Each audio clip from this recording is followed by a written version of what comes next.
అవ్వతాత కళల్లో ఆనందం ఇచ్చిన హామీని నెరవేర్చిన చంద్రబాబు దివ్యాంగులకు 6,000, తీవ్ర అనారోగ్యంతో మంచాన ఉన్న వారికి 15,000, కిడ్నీ తలసేమియా బాధితులకు 10,000 ఎన్టీఆర్ భరోసా కింద రాష్ట్ర ప్రభుత్వం ఇస్తుందని ఆంధ్రప్రదేశ్ ముఖ్యమంత్రి చంద్రబాబు నాయుడు అవ్వతాతలకు 4,000 పెన్షన్ 2024 ఎన్నికల్లో ఏప్రిల్ నెల నుంచి ఇస్తానని ఇచ్చిన హామీని నెరవేరుస్తూ జూలై 1వ తేదీన అవ్వతాతలకు 7,000 రూపాయలను సచివాలయ ఉద్యోగులు ఇస్తున్నారని ఎస్సీ, ఎస్టీ, బీసీ, మైనార్టీ మహిళా ఐక్య వేదిక కర్నూలు నగర అధ్యక్షురాలు మీసాల సుమలత తెలిపారు.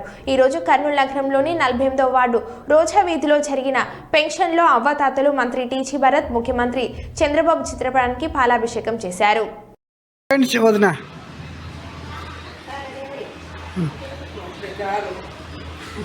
అట్లా పైకెత్తరా అత్త హుషారుంది.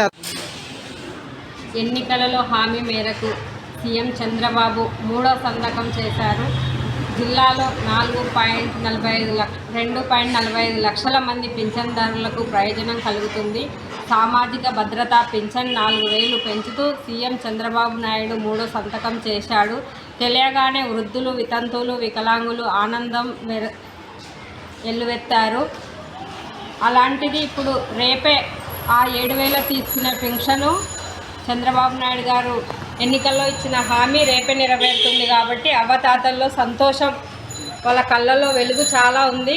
అందుకోసం ఈరోజు చంద్రబాబు నాయుడు గారికి మరియు మంత్రి అయిన మన కర్నూలు టీజీ భరత్ సార్ గారికి పాలాభిషేకం చేయడం జరిగింది.